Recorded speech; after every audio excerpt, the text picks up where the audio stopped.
सटिए के दोष बा।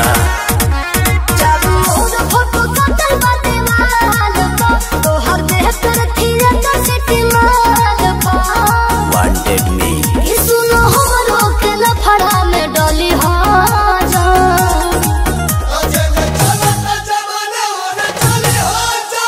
माहौल बदलेगा सोना तू बदली जा।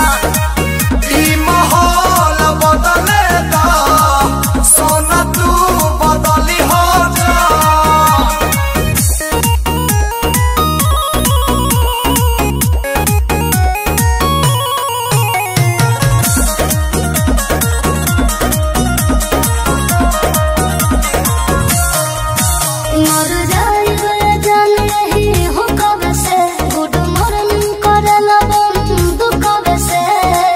अरे गन तो फन खातिर रख ले बनी नमवे काफी बारे।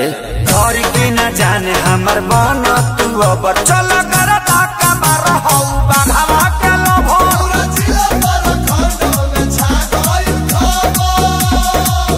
कहीं कहीं बाबू सुना के कतली हो जा।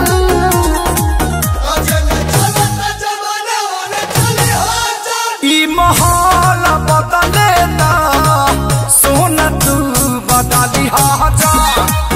ई माहौल बदलेगा सोना तू बदली जा।